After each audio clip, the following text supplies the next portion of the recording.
value into money, not how the money obtained for it is then divided up. For the present case, therefore, we can still consider the capitalist as the sole owner of surplus value.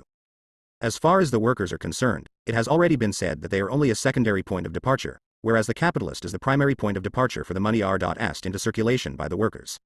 The money that is first advanced as variable capital is already performing its second circulation when the worker spends it in payment for means of subsistence. Thus, the capitalist class remains the sole starting point of the money circulation. If it needs £400 for payment for means of production, and £100 for payment of labor power, then it casts £500 into circulation. But the surplus value contained in the product, given a rate of surplus value of 100%, makes up a value of £100. How can the capitalist class continue to extract £600 from circulation, if it only ever puts £500 in? Out of nothing, nothing comes.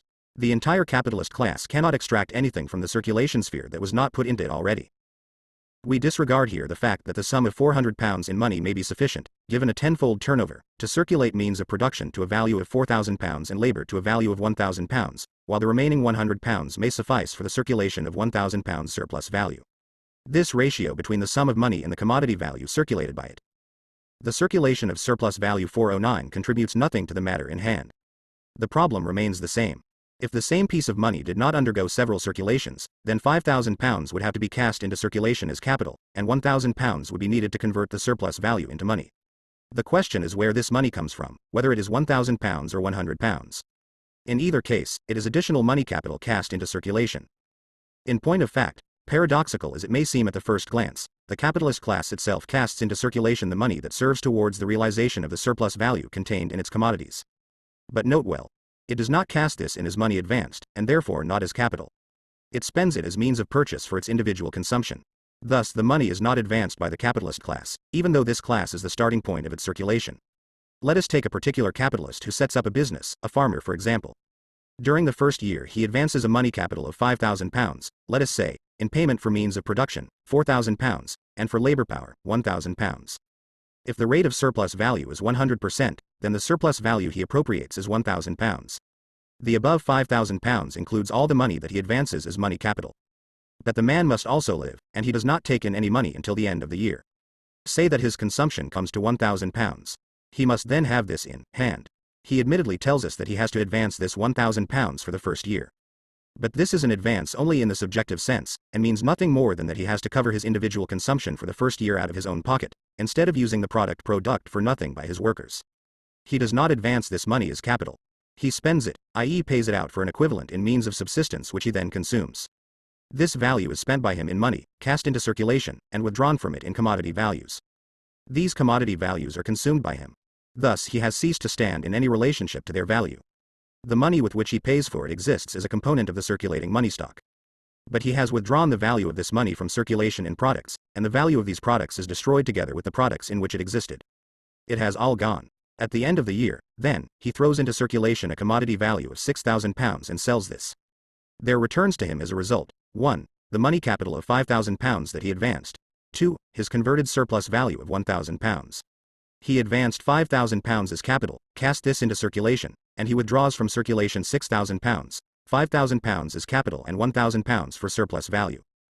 The 410 the turnover of capital final £1,000 is converted into money with the money that he threw into circulation not as capitalist, but as consumer, did not advance, but actually spent. It now returns to him as the money form of the surplus value produced by him. And from now on this operation is repeated annually. From the second year, however, the £1,000 that he spends is always the changed form, the money form, of the surplus value he produced. He spends this annually, and it returns to him at the same interval. If his capital were to turn over several times in the course of the year, this would not change things in any way, even though it would affect the length of time for which he had to cast into circulation, over and above the money capital he advanced, this sum for his individual consumption, and hence also the magnitude of the sum involved. This money is not cast into circulation by the capitalist as capital. However, it certainly pertains to the character of the capitalist that he should be capable of living off the means of subsistence in his possession until the reflux of his surplus value. It was assumed in this case that the sum of money that the capitalist casts into circulation to cover his individual consumption until the first reflux of his capital is exactly equal to the surplus value that he produces and hence has to convert into money. This is obviously an arbitrary assumption in relation to the individual capitalist. But it must be correct for the capitalist class as a whole, on the assumption of simple reproduction. It simply expresses the same thing as this assumption implies, namely that the entire surplus value is unproductively consumed, but no more than this, i.e. no fraction of the original capital stock. It was assumed above that the entire production of precious metals, taken as 500 pounds, was just sufficient to replace the wear and tear of the money. The gold-producing capitalists possess their entire product in gold, including the part of it which replaces constant capital, the part which replaces variable capital, and the part which consists of surplus value. One part of the society's surplus value thus consists of gold, and not of products that are turned into money only in the course of circulation. It consists of gold from the start, and is cast into the circulation sphere in order to withdraw products from this. The same applies here to wages, the variable capital, and to the replacement of the constant capital advanced. Thus, if one section of the capitalist class casts into circulation a commodity value greater, by the surplus value, than the circulation of surplus value 411 money capital they advanced, another section of capitalists casts into circulation a greater money value, greater by the surplus value, than the commodity value that they constantly withdraw from circulation for the production of gold. If one group of capitalists constantly pump more money out of the circulation sphere than they put into it, the gold-producing group constantly pump more money in than they withdraw from it in means of production. Now, even though a part of the 500 pounds gold product is surplus value for the gold producers, the entire sum is still simply determined by the replacement of the money needed for the circulation of commodities. How much of this converts the surplus value of the commodities into money, and how much the other component parts of their value, is immaterial here. If gold production is transferred from the country in question to other countries, this does not alter the situation in any way. A part of the social labor power and social means of production in country A is transformed into a product, e.g. linen, to the value of 500 pounds, and this is exported to country B in order to buy gold there. The productive capital thus applied in country A no more throws commodities onto the market in country A, as opposed to money, than if it had been directly applied in gold production. This product of A is represented by 500 pounds in gold, and comes into circulation in country A only as money. The part of the social surplus value that this product contains exists directly in money and, as far as country A goes, never in any other form. Although, for the gold-producing capitalists, only one part of their product is surplus value, while another represents the replacement of capital, the question as to how much of this gold, besides the circulating constant capital, replaces variable capital, and how much represents surplus value, depends exclusively on the respective ratios of wages and surplus value to the value of the commodities in circulation. The part that forms surplus value is divided between the various members of the capitalist class. Even though it is continuously paid out for their individual consumption, and taken in again by the sale of new products, and it is precisely this buying and selling that circulates among them the money needed for the conversion of surplus value, a part of the social surplus value still exists in the form of money in the pockets of the capitalists, even if in changing portions, just as a part of the workers' wages remains in their pockets in the form of money for at least part of the week. And this part is not restricted by the part of the gold product that originally forms the surplus value of the gold-producing capital 412 the turnover of capital ISDS, but rather, as we have already said, by the proportion in which the above product of 500 pounds is divided between capitalists and workers in general, and in which the commodity value consists of surplus value and the other components of value. Still one. The part of the surplus value that does not exist in other commodities, but rather alongside these other commodities in money, only consists of a part of the gold annually produced insofar as a part of the annual gold production circulates in order to realize surplus value. The other part of the money which exists in ever-changing portions in the hands of the capitalist class as the money form of their surplus value is not an element of the gold annually produced, but rather of the quantity of money previously accumulated in the country. On our supposition, the annual gold production of 500 pounds is just sufficient to replace the money annually worn down. Thus, if we simply bear in mind this 500 pounds, and abstract from the part of the mass of commodities annually produced which circulate by means of the money previously accumulated, then the surplus value produced in the form of commodities already finds in circulation money for its conversion, because, at another point, surplus value is annually being produced in the form of gold. The same applies to the other parts of the gold product of 500 pounds that replace the money capital advanced. There are 2 points to be noted here. It follows, firstly, that the surplus value spent by the capitalists in money, as well as the variable and other productive capital which they advance in money, is in fact the product of the workers, in particular of those workers occupied in gold production. These produce afresh both the part of the gold product that is advanced to them as wages, and the part of the gold product in which the surplus value of the capitalist gold producers is directly represented. Final JY, as far as concerns the part of the gold product that simply replaces the constant capital value advanced for its production, this reappears in the gold form, or in any kind of product, only as a result of the annual labor of the workers. At the start of the business it was originally given out by the capitalist in money which was not newly produced but formed a part of the social quantity of money in circulation. However, insofar as it is replaced by a new product, additional gold, it is the annual product of the workers. The advance on the part of the capitalist appears here, too, only as a form deriving from the fact that the worker is neither the proprietor of his own means of production, nor does he have at his disposal during the course of production the means of subsistence produced by other workers. The circulation of surplus value 413 secondly, however, as far as concerns the quantity of money that exists independently of this annual replacement of 500 pounds, partly in the form of a hoard, partly in the form of a quantity of money in circulation, the same must apply to it, i.e. the same must originally have been applied, as still applies to this annual £500. We shall return to this point at the conclusion of this section. In the meantime, some other points must be noted. In considering the turnover, we have already seen that, with circumstances otherwise remaining the same, changes in the length of the turnover periods make different amounts of capital necessary in order to continue production on the same scale. The monetary circulation must thus be elastic enough to adapt to this alternate expansion and contraction.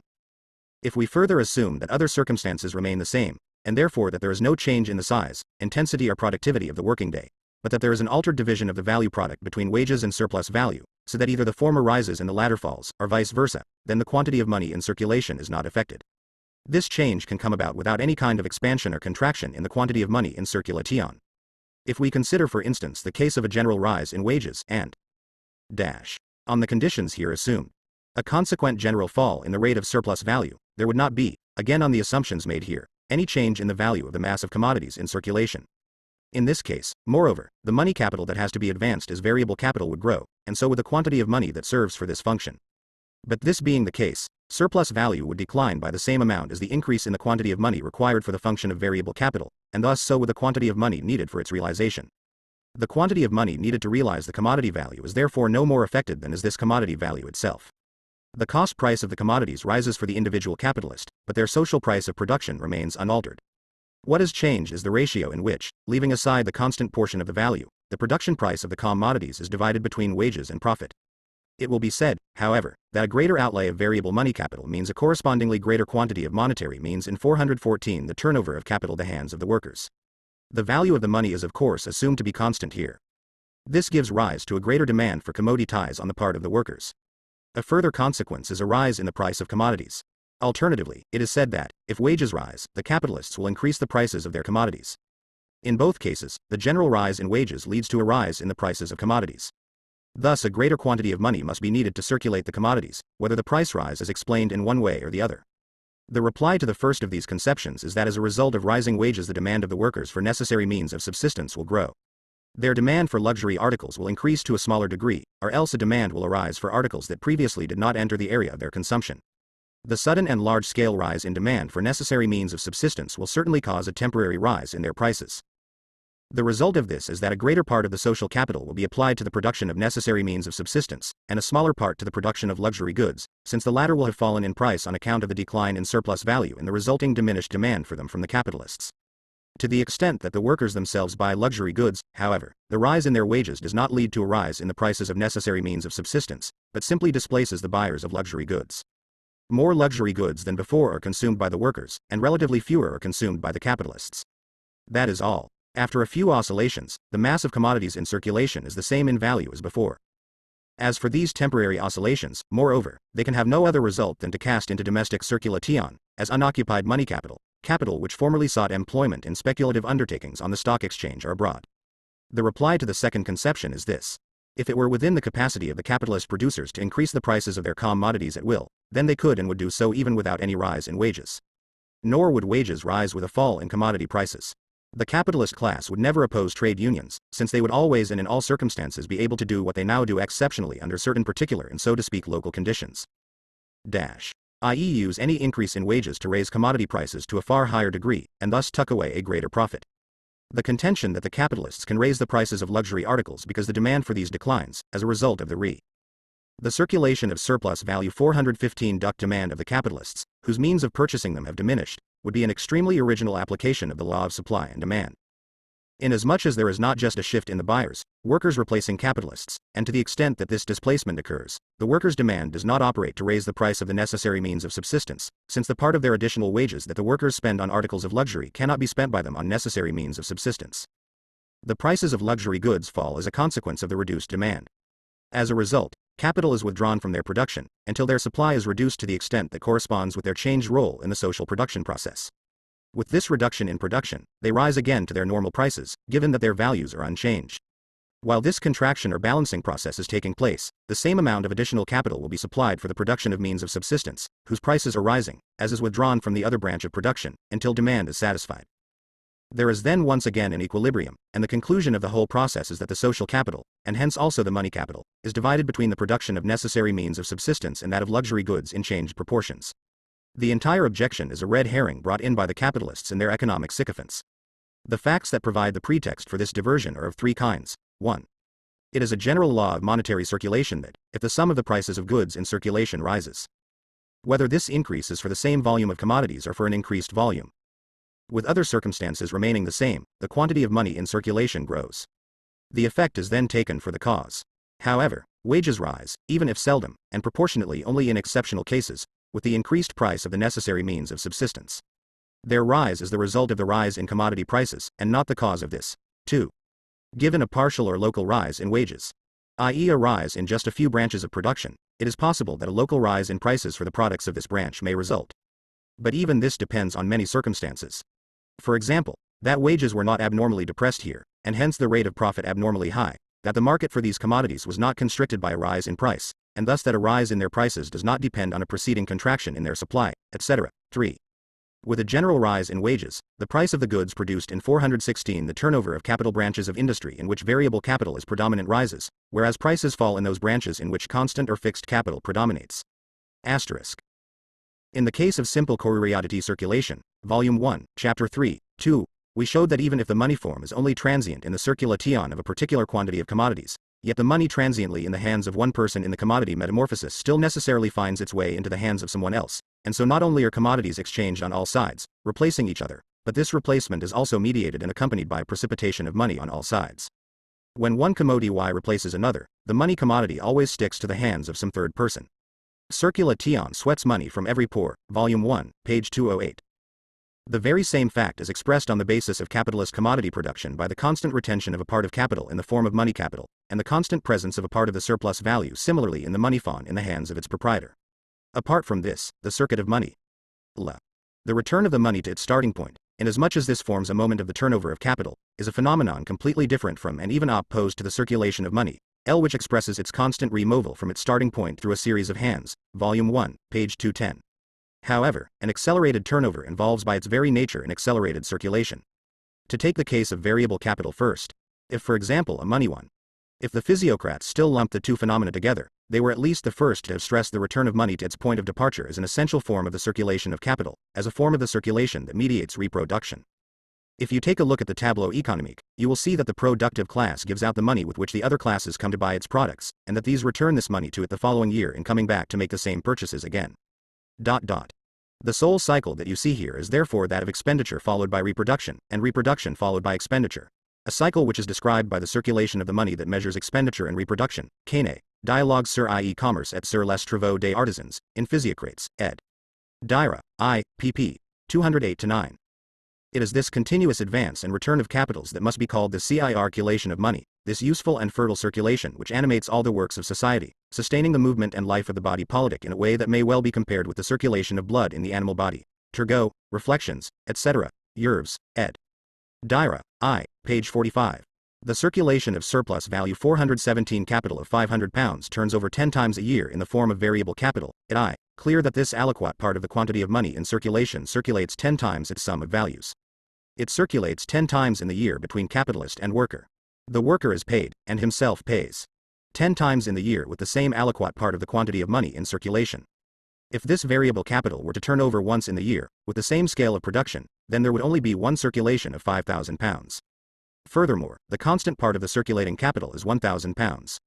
If the capital turns over 10 times, then the capitalist sells his commodity 10 times in the year, and thus also the constant circulating part of its value with it. The same aliquot part of the money quantity in circulation, £1,000, passes 10 times in the year from the hands of its owner to those of the capitalist. There are 10 changes of place from one hand to another.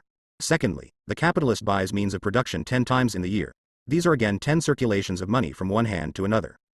With money to the total of £1,000, commodities for £10,000 are sold by the industrial capitalist, and other commodities of £10,000 are bought.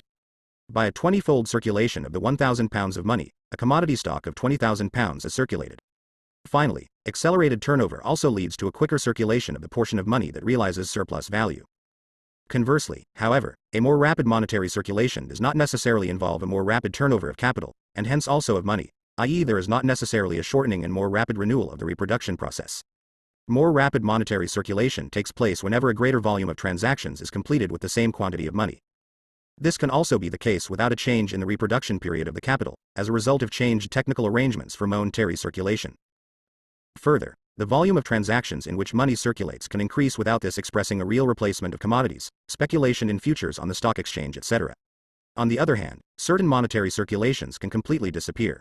Where the agriculturist is his own landlord, for example, there is no monetary circulation between farmer and landlord.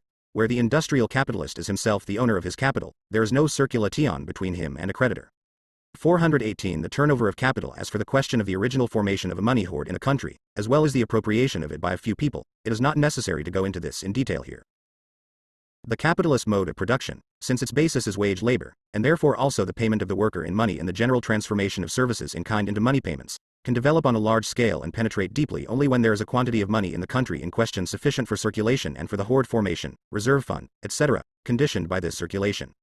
This is a historical precondition, even if the situation should not be conceived in such a way that a sufficient hoard has first to be formed before capitalist production can begin. The latter rather develops simultaneously with the development of its preconditions, and one of these preconditions is a sufficient supply of precious metals. Hence the increased supply of precious metals from the 16th century onwards was a decisive moment in the historical development of capitalist production.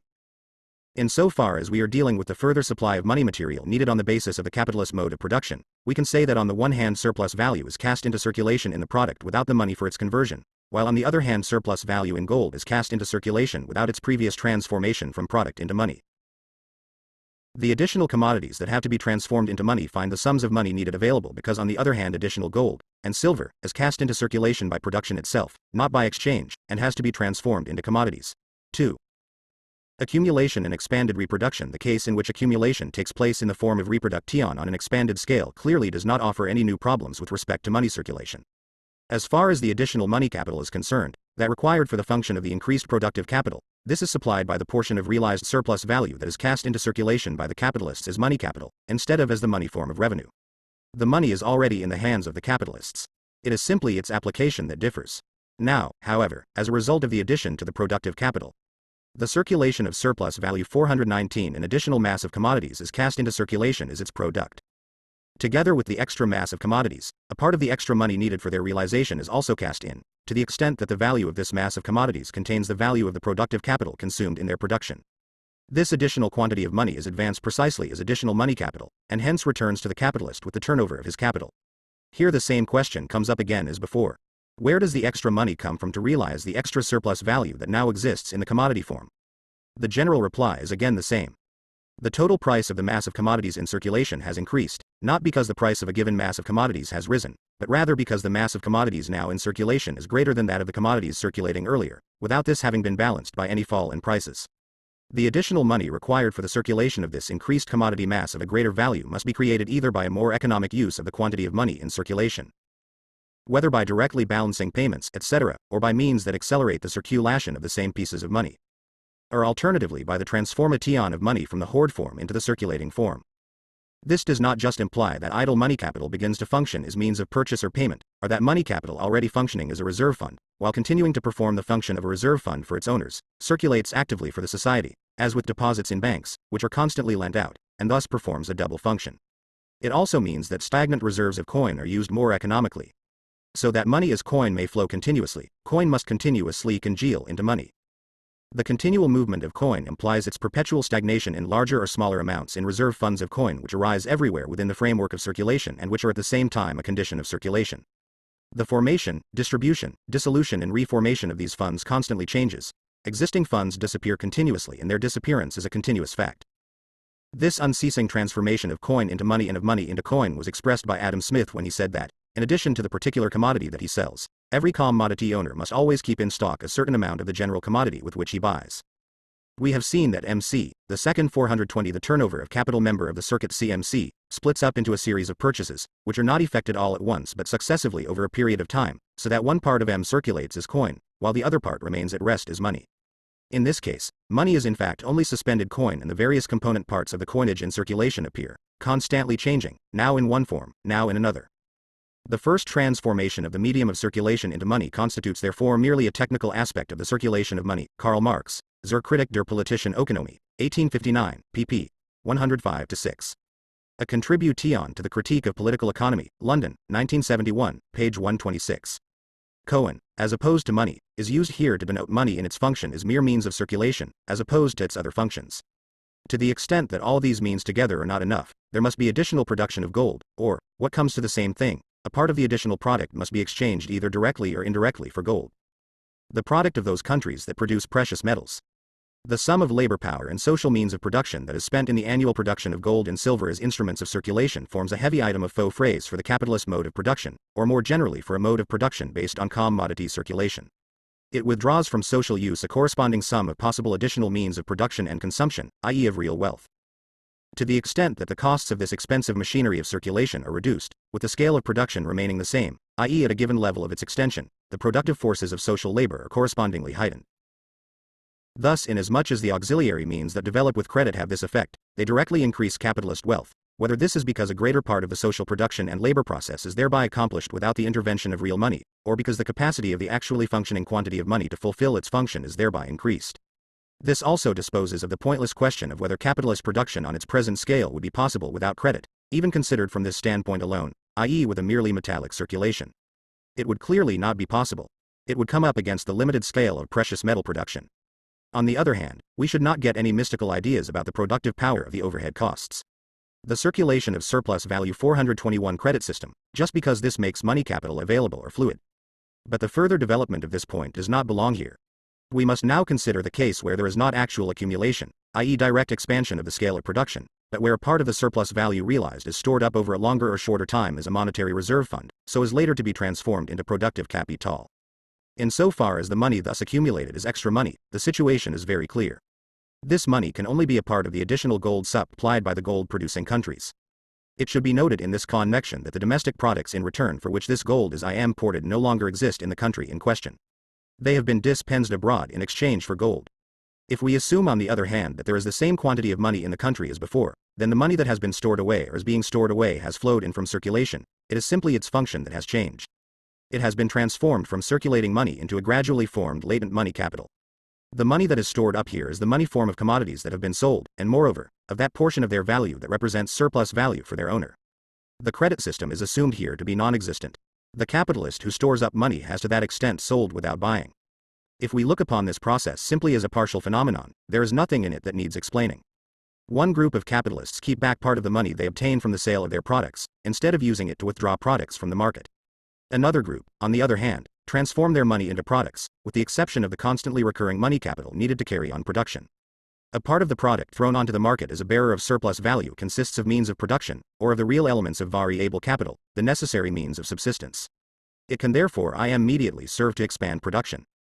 For it is in no way assumed that one group of capitalists accumulate money capital, while the other group completely consume their surplus value, but simply that one group carry out their accumulation in the money form, and build up latent money capital, while the others really do accumulate, expand the scale of production, actually expand their productive capital.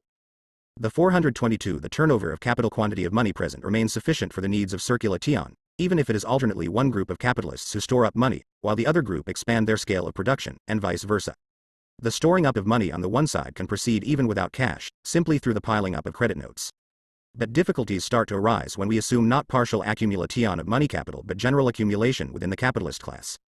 Outside this class, on our assumption, that of the universal and exclusive domination of capitalist production, there is no other class except the working class. The total purchases of the working class are equal to the sum of their wages, i.e. the sum of the variable capital advanced by the entire capitalist class as a whole. This money flows back to the latter through the sale of their product to the working class. Their variable capital thereby receives its money form.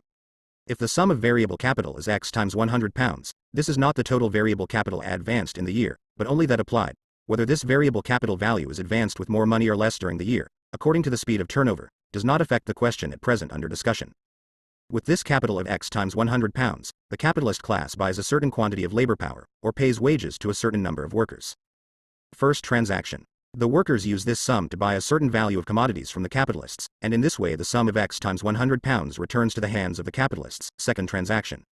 This process is constantly repeated. The sum of X times £100 can therefore never enable the working class to buy the part of the product which contains the constant capital, let alone the surplus value which belongs to the capitalists. The workers can buy with X times £100 only a portion of the value of the social product equal to the portion of value which represents the value of the variable capital advanced. Apart from the case in which this all-round monetary accumulation simply expresses the division, in whatever proportions, between the various individual capitalists of additional precious metal which has been brought in. How else is the entire capitalist class to accumulate money? They, vold, all have to have sold a part of their product without buying again. It is nothing mysterious that they all possess a certain money fund which they cast into the circulation sphere as means of circulation for their consumption, and of which each receives a certain part back again from the circulation sphere. But this monetary fund is then precisely a circulation fund, acquired by the conversion into the circulation of surplus value 423 money of surplus value, and does not consist at all of latent money capital. If we consider the way things happen in real life, we can say that the latent money capital that is stored up for later use consists of 1. Bank deposits, and the money that the banks really dispose of is a relatively small sum. Here it is only nominally stored up as money capital. What is really stored up are monetary claims which are only convertible, to the extent that they ever are converted, because there is a balance between the money drawn out and the money put in. The money that exists in the hands of the bank is relatively only a small sum. 2. Government papers. These are not capital at all, but simply outstanding claims on the nation's annual product. 3. Shares. Leaving aside the fraudulent ones, these are titles of ownership to a real capital belonging to a corporate body, and drafts on the surplus value that flows in from this each year. In all these cases, there is no storage of money, and what appears on the one hand as storage of money capital appears on the other hand as the continuous real expenditure of money. Whether the money is spent by the person it belongs to, or by other people, by people in debt to him, does not affect the situation. On the basis of capitalist production, the formation of a hoard is such as never a purpose, but rather a result either of a stagnation in circulation, in that greater quantities of money than usual assume the hoard form, or of the storage required by the turnover. The hoard can also, finally, be simply a formation of money capital, in the latent form for the time being, but destined to function as productive capital. If on the one hand, therefore, a part of the surplus value realized in money is withdrawn from circulation and stored up as a hoard, at the same time a further part of the surplus value is always transformed into productive capital. With the exception of the division of additional precious metal among the capitalist class, storage in the money form never occurs simultaneously at all points. The same applies to that part of the annual product which represents surplus value in the commodity form, as applies to the rest of the annual product. A certain sum of money is required for its circulation. This sum of money belongs just as much to the capitalist class as does the annually produced mass of commodities that represents surplus value. It was originally cast into circulation by the capitalist class itself. It is continuously divided among them afresh by circulation. Just as 424 the turnover of capital, ith the circulation of coin in genera. A part of this monetary surplus value is held up, at ever-changing points, while a further part is always circulating. Whether some of this storage is deliberate, in order to form money capital, does not affect the situation in any way. Here we have disregarded the vicissitudes of circulation, in which one capitalist seizes for himself a piece of another's surplus value, and even of his capital, and there is therefore a one-sided accumulation and centralization of both money capital and productive capital. A part of the extorted surplus value that stores up as money capital may thus be a fragment of B's surplus value that has failed to return to him.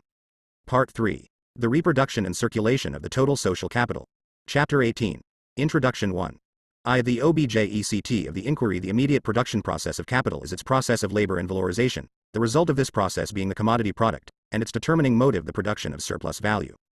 The process of capital's reproduction includes, on top of this mediate production process, the specific process of circulation with its two phases. It is the overall circuit forming the turnover of capital, a periodic process that is constantly repeated afresh at definite intervals. Whether we consider the circuit in the form M, or that of P, the immediate production process, P, never forms more than one term in this circuit. In one form it appears as the mediator of the circulation process, while in the other form it is the circulation process that appears as mediating production. The constant repetition of the circuit, the perpetual re-emergence of the capital as productive capital, is conditioned in both cases by its transformations in the circulation process. On the other hand, the constant repetition of the process of production is the condition for the transformations that the capital undergoes over and again in the circulation sphere, for its alternately presenting itself as money capital and as commodity capital. But each individual capital forms only a fraction of the total social capital, a fraction that has acquired independence and been endowed with individual life, so to speak, just as each individual capitalist is no more than an element of the capitalist class. The movement of the social capital is made up of the totality of movements of these autonomous fractions, the turnovers of the individual capitals. Just as the metamorphosis of the individual commodity is but one term in the series of metamorphoses of the commodity world as a whole, of Com. 1. From manuscript II. 428 The reproduction and circulation of the total social capital commodity circulation, so the metamorphosis of the individual capital, its turnover, is a single term in the circuit of the social capital. This overall process involves both productive consumption, the mediate production process, together with the changes of form that mediate it, which considered in their material aspect are exchanges, and individual consumption, with the changes of form or exchanges which mediate this. It involves on the one hand the conversion of variable capital into labor power and the consequent incorporation of labor power into the capitalist production process. In this aspect, the worker enters the scene as the seller of his commodity, labor power, and the capitalist as its buyer. On the other hand, however, the sale of commodities involves their purchase by the working class, the worker's individual consumption. Here, the working class appears as a buyer of commodities, and the capitalists as sellers of commodities to the workers. The circulation of the commodity capital involves the circulation of surplus value, and therefore the purchases and sales by way of which the capitalists mediate their individual consumption, the consumption of surplus value. The circuits of the individual capitals, therefore, when considered as combined into the social capital, considered in their totality, do not encompass just the circulation of capital, but also commodities circulation in general. In its fundamentals, the latter can consist of only two components: 1. The specific circuit of capital, and 2. The circuit of those commodities that go into individual consumption, The commodities on which the workers spend their wages and the capitalists their surplus value, are part of it. The circuit of capital, in fact, itself comprises the circulation of surplus value, inasmuch as this forms part of the commodity capital, and it similarly includes the transformation of variable capital into labor power, the payment of wages. But the expenditure of this surplus value and wages on commodities does not form any part of the circulation of capital. Even THQ, the spending of wages, at least, depends on T as circulation. In Volume 1, the capitalist production process was analyzed both as an isolated event and as a process of reproduction, the production of surplus value, and the production of capital itself. The formal and material changes undergone by capital in the circulation sphere were assumed, and no attempt was made to consider their details.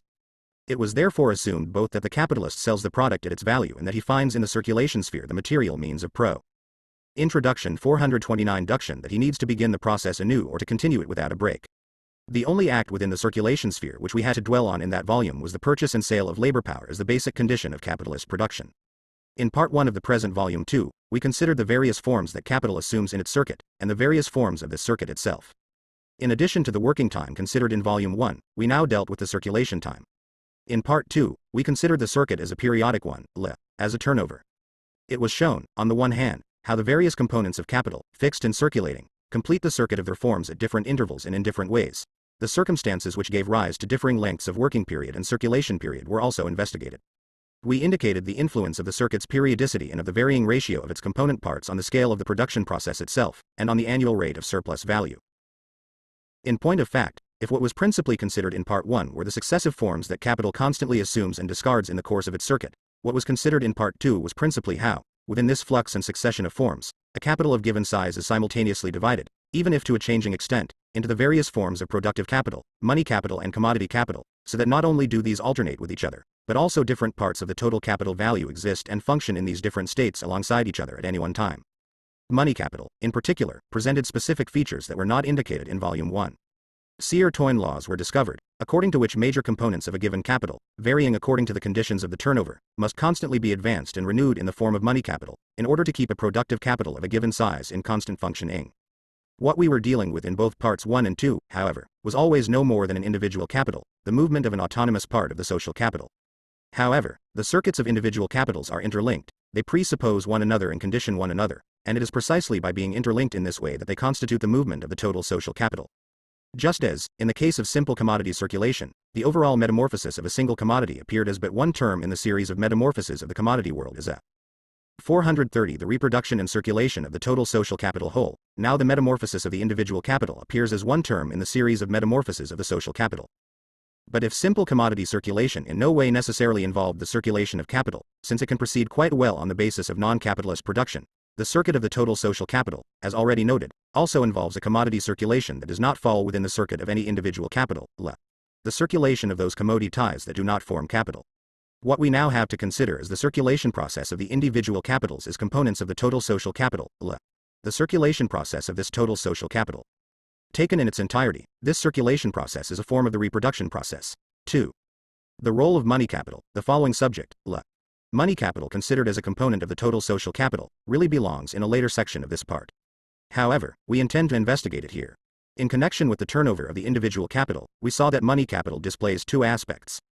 Firstly, it provides the form in which each individual capital steps onto the scene and commences its process as capital. Hence it appears as prime mover, giving the first impulse to the whole process. Secondly, according to the varying lengths of the turnover period in the varying ratio of its two components, working period and circulation period, the component of the capital value advanced that must be advanced and renewed at any one time in the money form stands in a different ratio to the productive capital that it sets in motion, i.e. to the continuous scale of production.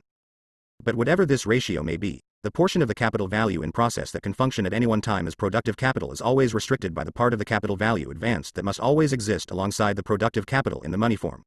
What is involved here is simply the normal turnover, an abstract average. We therefore disregard any additional money capital required to cope with delays in circulation. On the first point, commodity production presupposes commodity circulation, and commodity circulation presupposes the representation of commodities in money, monetary circulation. The duplication of commodities into commodities and money is a law of the emergence of. Introduction 431. The product as a commodity. Capitalist commodity production, for its part, whether we consider it socially or individually, similarly presupposes capital in the money form, or money capital, both as the prime mover for each business when it first begins, and as a permanent driving force. Circulating capital, especially, presupposes the constantly repeated appearance, at short intervals, of the motor of money capital. The entire capital value advanced, all components of the capital that consist of commodities. Labor power, means of labor and materials of production, must always first be bought with money and later on purchased again. What holds here for the individual capital, holds also for the social capital, which operates only in the form of many individual capitals. But, as we already showed in Volume 1, it in no way follows from this that the field of operation of capital, the scale of production, even on the capitalist basis, has its absolute limits determined by the volume of money capital in operation. The elements of production that are incorporated into capital are independent in extent, within certain limits, of the magnitude of the money capital advanced. Labor power with a certain rate of payment may be more or less severely exploited, both extensively and intensively. If the Mo1T of money capital increases with severer exploitation, i.e. if wages rise, they still do not rise in relation to the degree of exploitation, not at all proportionately. The natural materials which are exploited productively, and which do not form an element of the capital's value, soil, sea, mineral ores, forests, etc. may be more or less severely exploited, in extent and intensity, by greater exertion of the same amount of labor power, without an increase in the money capital advanced. In this way the real elements of productive capital can be increased without the need for additional money capital. In so far as the latter is needed for additional ancillaries, then the money capital in which the capital value is advanced is not increased in relation to the increased effectiveness of the productive capital, again not at all proportionately. The same means of labor, i.e. the same fixed capital, may be used more efficiently without an additional outlay of money for fixed capital, either by prolonging their daily use or by raising the intensity of their application. There is then only a more rapid turnover of the fixed capital, but this also means that the elements of its reproduction are supplied more quickly. Apart from natural materials, natural forces that cost nothing may see Volume 1, Chapter 2, Exchange. 432. The reproduction and circulation of the total social capital also be incorporated more or less effectively as agents in the production process.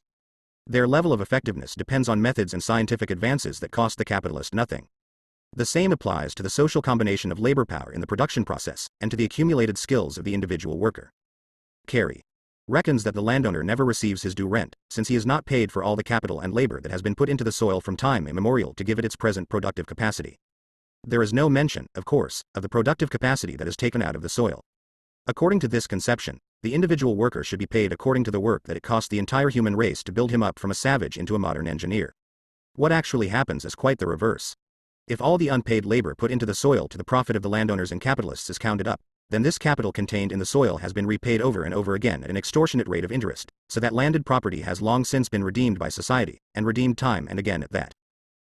The increase in the productive forces of labor, insofar as this does not rest on any additional outlay of capital value, increases in the first instance only the quantity of products, and not their value, except to the extent that it enables more constant capital to be reproduced, and its value thus maintained, with the same amount of labor. However, it also forms extra material for capital, and thus provides the basis for an increased capital accumulation.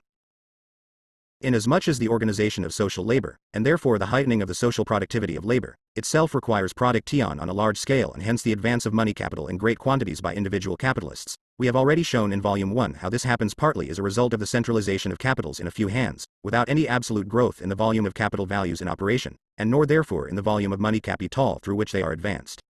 The size of individual capitals can grow by way of centralization in a few hands, without any growth in their social sum. There is then simply a redistribution of individual capitals.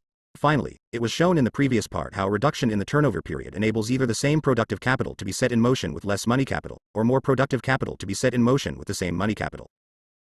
Henry Charles Carey was an American vulgar economist and champion of the harmony of interests between opposing classes. Introduction 433. All this clearly has nothing to do with the specific question of money capital as such. It simply indicates that the capital advanced. A given sum of value which, in its free form, its value form, consists of a certain sum of money, contains, Once it has been transformed into productive capital, productive powers whose limits are not given by the bounds of its own value, but, within a given field of action, can operate differently, both in extent and intensity. Once the prices of the elements of production, means of production and labor power, are given, the size of the money capital required to buy a certain quantity of these elements of production, present as commodities, is also determined. In other words, the capital value that has to be advanced is determined. However, the scale on which this capital operates to form values and products is elastic and variable. On the second point, it is self-evident that the portion of social labor and means of production that has to be spent each year on the production or acquisition of money, in order to replace worn-down coins, involves a proportionate reduction in the scale of social production. But as for the money value already functioning partly as means of circulation and partly as a hoard, this has already been obtained, and exists alongside the labor power, the produced means of production, and the natural sources of wealth. It cannot be considered as a restriction on these. If it is transformed into elements of production, or exchanged with other nations, the scale of production may be expanded. But this presupposes that the money continues to play, as before, its role of world money. According to the length of the turnover period, a greater or lesser quantity of money capital is needed to set the productive capital in motion. We have also seen how the division of the turnover period into working time and circulation time gives rise to an increase in the capital that is latent or suspended in the money form. To the extent that the turnover period is governed by the length of the working period, it is determined by the material character of the production process, conditions remaining otherwise the same, and not by the specific social character of this production process. On the basis of capitalist production, however, extended operations of long duration require greater advances of money capital for a longer time. Production in these branches is therefore dependent on the extent of the money capital which the individual capitalist has at his disposal. This limit is overcome by the credit system in the forms of association related to it, e.g. joint stock companies. Disturbances in the money market there cr. Volume 1, Chapter 3, c. World Money.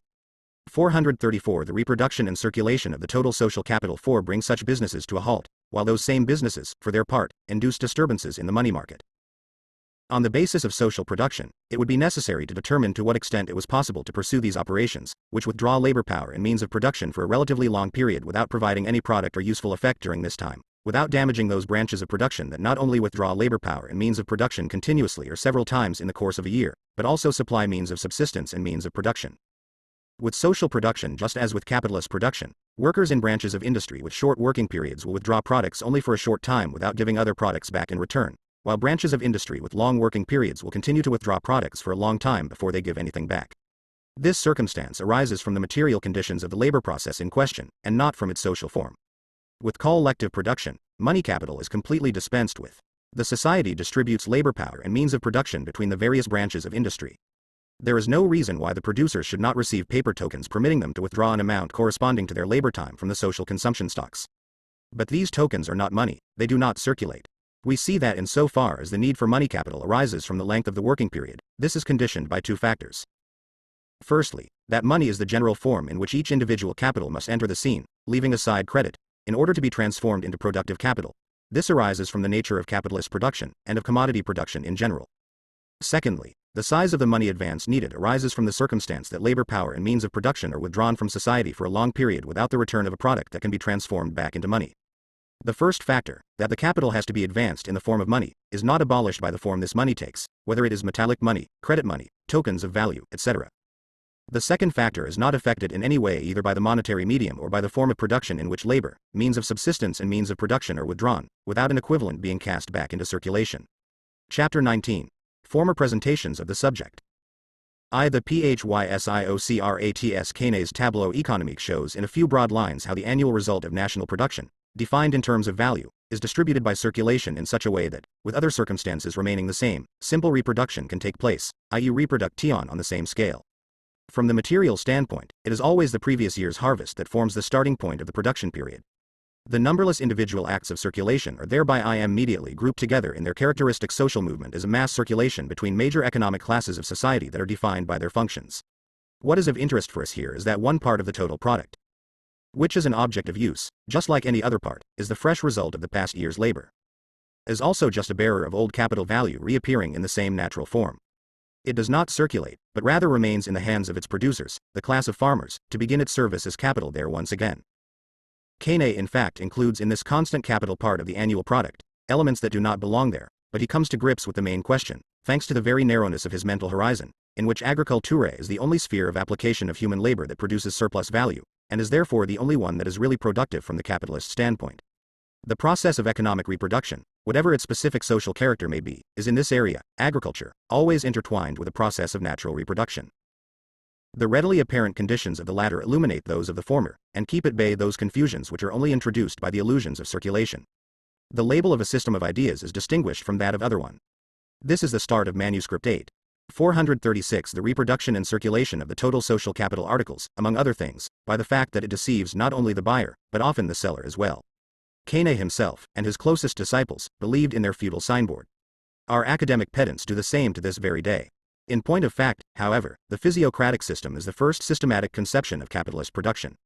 The representatives of industrial capital * the class of farmers lead the whole economic movement. Agriculture is pursued on a capitalist footing, i.e. as the large-scale undertaking of the capitalist farmer. The immediate tillers of the soil are wage laborers.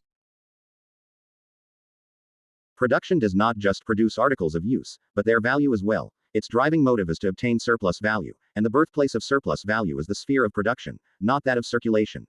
In the three classes that figure as bearers of the process of social reproduction, mediated by circulation, the direct exploiter of productive labor, the producer of surplus value, the capitalist farmer, is distinguished from the mere appropriator of this surplus value. The capitalist character of the physiocratic system already provoked opposition during its heyday, on the one hand from Linget and Mobley, on the other from the defenders of free small-scale property in land. The retrogression. 2. In Adam Smith's analysis of the reproduction process is all the more striking, in that he not only elaborated on Quenet's correct analyses, e.g. generalizing Quenet's avances primitives and avances annuels into fixed and circulating capital, 3 but in places 2. Cf. Capita, Volume 1, page 738, Note 20, 3. Even Beer, certain physiocrats had prepared the ground for him, in particular Turgot. Turgot already used the term capital for avances more frequently than did Quenet and the other physiocrats, and more closely identified the avances or capito of the manufacturers with those of the farmers. For example, just like the latter, the entrepreneurs manufacture. These two, the farmers, the capitalist farmers, must receive in addition to the capitals that return to them, etc. Turgot, Yerves, ed. Dyra, Paris, 1844, Volume I, page 40. See above, page 133, for Marx's definition of industrial capital, i.e. not merchants' capital. Cr. Volume 3, Chapter 20, Historical Facts about Merchants' Capital, i.e. the landlord. 9.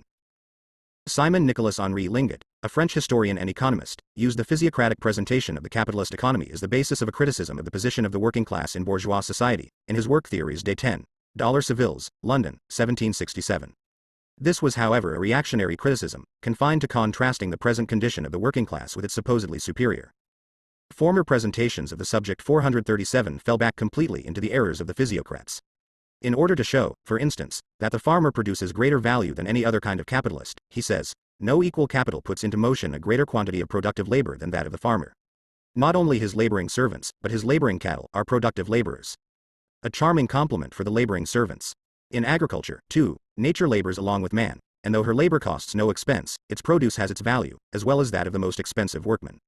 The most important operations of agriculture seem intended not so much to increase, though they do that too, as to direct the fertility of nature towards the production of the plants most profitable to man. A field overgrown with briars and brambles may frequently produce as great a quantity of vegetables as the best cultivated vineyard or cornfield. Planting and tillage frequently regulate more than they animate the active fertility of nature, and after all their labor, a great part of the work always remains to be done by her. The laborers and laboring cattle, therefore, employed in agriculture, not only occasion, like the workmen in manufactures, the reproduction of a value equal to their own consumption, or to the capital which employs them, together with its owner's profits, but of a much greater value.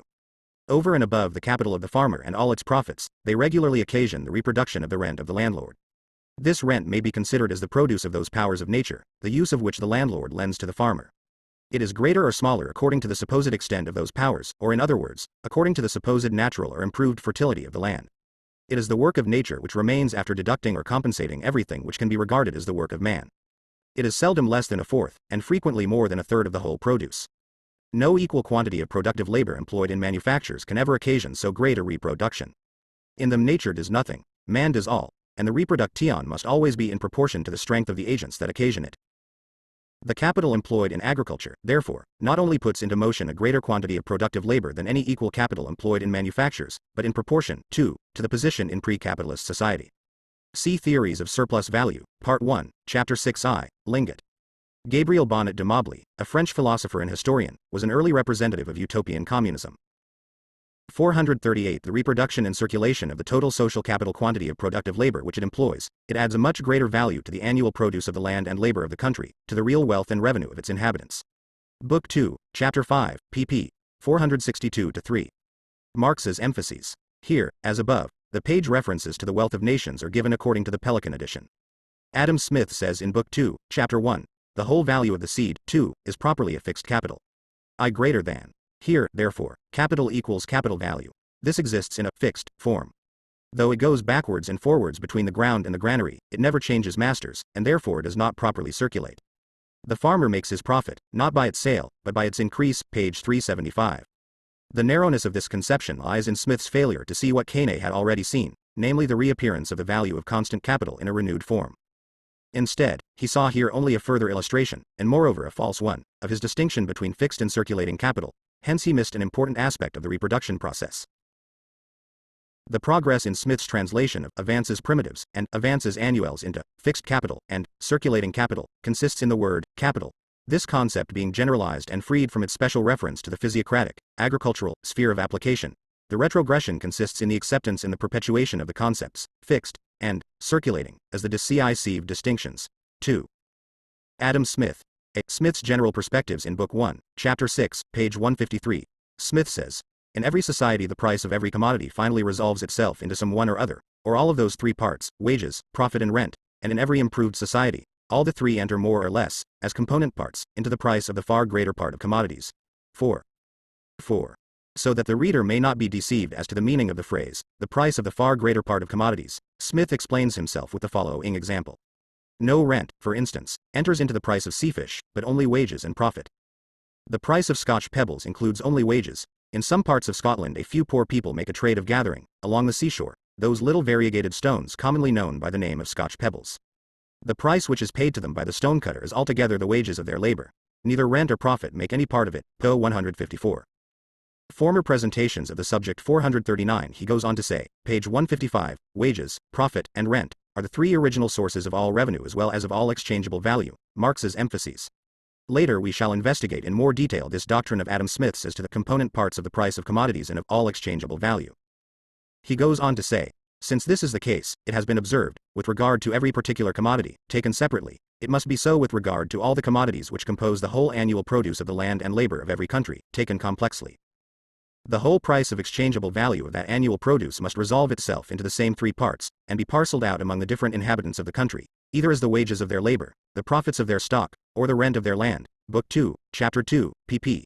381-2. Marx's emphases. After Adam Smith has thus resolved both the price of all commodities taken separately and the whole price or exchangeable value of the annual produce of the land and labor of every country, into three sources of revenue, for wage laborer, capitalist and landlord, into wages, profit and rent, he has to smuggle in a fourth element by an indirect route, namely the element of capital. He does this by his distinction between gross and net revenue.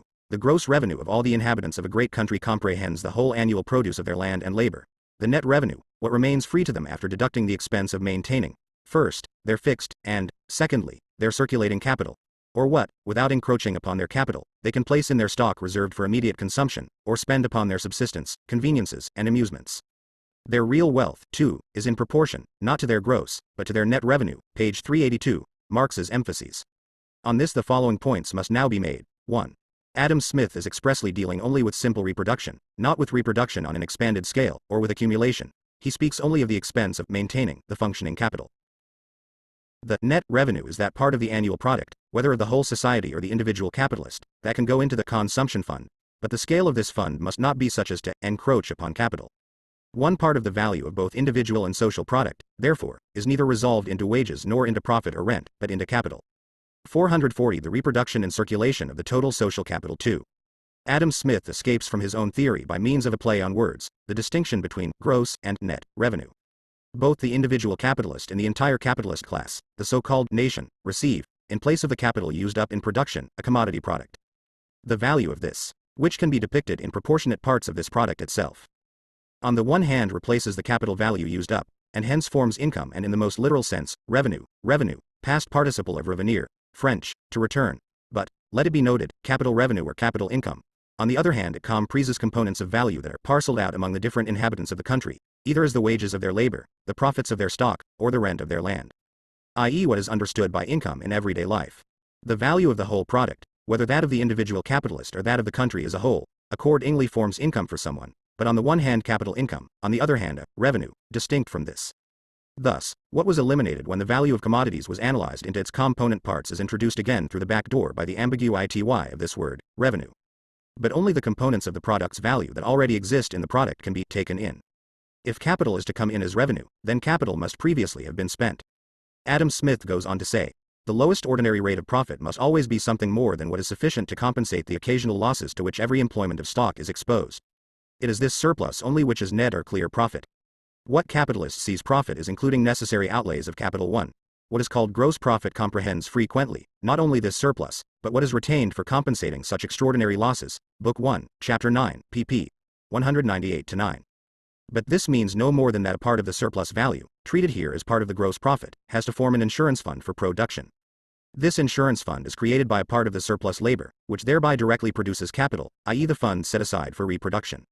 As far as the outlay for the maintenance of the fixed capital, etc. is concerned, see the passages quoted above. The replacement of the fixed capital consumed by new capital in no way constitutes a new investment of capital, but is simply a replacement of the old capital value in new form. As far as the repair of the fixed capital goes, however, something that Adam Smith also counts together with the maintenance costs, its cost forms part of the price of the capital advanced. Former presentations of the subject 441. If the capitalist invests this only gradually and according to need, while his capital is already functioning, and can invest it out of profit already tucked away, instead of having to invest it all at once, this in no way changes the source of this profit. The component of value from which it derives simply indicates that the workers provide surplus labor for the repair fund as well as for the insurance fund. What Adam Smith's explanation of fixed capital actually boils down to is that it is the part of the industrial capital advanced that is fixed in the production process, or, as he says on page 377, affords a revenue or profit without circulating or changing masters, or, according to page 374, either remains in his possession, or continues in the same shape. Asterisk. Adam Smith now tells us that not only should the whole fixed capital be excluded from the net revenue, from revenue in its specific sense, but so should that entire part of the circulating capital required to maintain, repair and replace the fixed capital, in point of fact all capital that does not exist in a natural form destined for the consumption fund. The whole expense of maintaining the fixed capital must evidently be excluded from the net revenue of the society. Neither the materials necessary for supporting their useful machines and instruments of trade, their profitable buildings, etc., nor the produce of the labor necessary for fashioning those materials into the proper form, can ever make any part of it. The price of that labor may indeed make a part of it, as the workmen so employed may place the whole value of their wages in their stock reserved for immediate consumption. But in other sorts of labor, both the price, i.e. the wage paid for this labor, and the produce, in which this labor is embodied, go to this stock, the price to that of the workman, the produce to that of other people, whose subsistence, conveniences, and amusements, are augmented by the labor of those workmen. Book 2, Chapter 2, pp. 382-3. Marx's emphases. Here Adam Smith has stumbled upon a very important distinction between the workers involved in the production of means of production, and those involved in the direct production of means of consumption. The commodity product of the former contains, in its value, a component equal to the sum of the wages paid, i.e. to the portion of capital laid out on the purchase of labor power. This portion of value exists bodily as an aliquot part of the means of production produced by these workers. The money they receive as wages forms revenue for them, and yet their labor has not produced consumable products, either for this paragraph is omitted in Engels's second edition and most subsequent ones. 442. The reproduction and circulation of the total social capital themselves are for others. These products therefore do not themselves form any element of the portion of the annual product that is designed to supply the social consumption fund, in which alone net revenue can be realized. Adam Smith forgets to add that what holds here for wages holds equally for the value component of the means of production that forms the revenue of the industrial capitalists, in the first instance, as surplus value under the headings of profit and rent. This component of value also exists in means of production, non consum abis. Only after it is converted into money can it withdraw a certain amount of the means of consumption produced by the second type of worker, corresponding to its own price, and transfer this into the individual consumption fund of its proprietors. All the more should Adam Smith have seen that the portion of the annually produced means of production equal in value to the means of production functioning WITH in this sphere of production, the means of production with which means of production are made. And therefore a portion equal in value to the constant capital applied here is absolutely excluded, not only by the natural form in which it exists, but also by its capital function, from being any component of value that constitutes revenue. In relation to the second type of worker, who directly produces means of consumption, Adam Smith's definitions are not quite exact. He says in particular that, in these types of labor, both the price of labor and the product go to the direct consumption fund, the price, the money received as wages, to that of the workman, the product to that of other people, whose subsistence, conveniences, and amusements are augmented by the labor of those workmen. But the worker cannot live off the price of his labor, the money in which his wages are paid. He realizes his money by using it to buy means of consumption, and these may consist partly of types of commodities which he has himself produced. However, his own product may be one that is only consumed by the exploiters of labor. After Adam Smith has thus completely excluded the fixed capital from the net revenue of a country, he continues, but though the whole expense of maintaining the fixed capital is thus necessarily excluded from the net revenue of the society, it is not the same case with that of maintaining the circulating capital. Of the four parts of which this latter capital is composed, money, provisions, materials, and finished work, the three last, it has already been observed, are regularly withdrawn from it, and placed either in the fixed capital of th society, or in their stock reserved for immediate con. Former presentations of the subject 443 Sumption. Whatever portion of those consumable goods is not employed in maintaining the former, the fixed capital, goes all to the latter, to the stock reserved for immediate consumption, and makes a part of the net revenue of the society. The maintenance of those three parts of the circulating capital, therefore, withdraws no portion of the annual produce from the net revenue of the society, besides what is necessary for maintaining the fixed capital, Book 2, Chapter 2, page 384. All this is simply the tautology that the part of circulating capital that does not serve for the production of means of production goes into the production of means of consumption, into the part of the annual product that is destined to form the society's consumption fund. But what is important is the immediately following passage. The circulating capital of a society is in this respect different from that of an individual. That of an individual is totally excluded from making any part of his net revenue, which must consist altogether in his profits. But though the circulating capital of every individual makes a part of that of the society to which he belongs, it is not upon that account totally excluded from making a part likewise of their net revenue. Though the whole goods in a merchant's shop must by no means be placed in his own stock reserved for immediate consumption, they may be placed in that of other people, who, from a revenue derived from other funds, may regularly replace their value to him, together with its profits, without occasioning any diminution either of his capital or of theirs. Ibid. We learn here, then, 1. Just like the fixed capital, and that circulating capital needed for its reproduction and maintenance, he forgets its functioning, so the circulating capital of each individual capitalist involved in the production of means of consumption is also totally excluded from his net revenue, which can consist only of his profits. The part of his commodity product that replaces his capital cannot therefore be resolved into components of value that form revenue for him. 2. The circulating capital of each individual capitalist forms part of the circulating capital of the society, just as with each individual fixed capital. 3. The circulating capital of the society, even though it is only the sum of the individual circulating capitals, possesses a character distinct from the circulating capital of an individual capitalist. The latter can never form a part of his revenue, but, as against this, a section of the 444 the reproduction and circulation of the 10 tall social capital former, that consisting of means of consumption, can simultaneously form part of the society's revenue, or in other words, as he previously said, the net revenue of the society is not necessarily reduced by this part of the annual product. In actual fact, what Adam Smith here calls circulating capital is the annually produced commodity capital that the capitalists who produce means of consumption annually cast into circulation. This, their entire annual commodity product, consists of consumable articles, and therefore constitutes the fund in which the net revenues of the society, including wages, are realized or on which they are spent. Instead of selecting as his example the goods in the retail shop, Adam Smith should have chosen the stocks amassed in the storehouses of the industrial capitalists. If Adam Smith had now, in discussing what he calls circulating capital, fitted together the fragmentary ideas that impressed themselves on him previously, while he was contemplating the reproduction of what he calls fixed capital, he would have arrived at the following result. 1. The annual social product consists of two departments. The first comprises the means of production, the second the means of consumption. The two have to be treated separately. 2. The total value of the part of the annual product that consists of means of production is divided as follows. One portion is simply the value of the means of production consumed in the creation of these means of production, and therefore only the capital value reappearing in a new form. A second part is equal to the value of the capital laid out on labor power, or the sum of the wages paid out by the capitalists in this sphere of production. A third portion of value, finally, forms the source of profits for the industrial capitalists in this category, including rent of land.